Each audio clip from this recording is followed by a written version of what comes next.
أعوذ بالله من الشيطان الرجيم. بسم الله الرحمن الرحيم. ألم تر كيف فعل ربك بأصحاب الفيل؟ ألم يجعل كيدهم في تضليل وأرسل عليهم طيرا أبابيل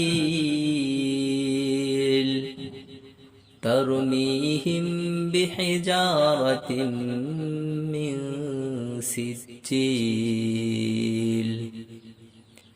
فجعلهم كعصف مأكول.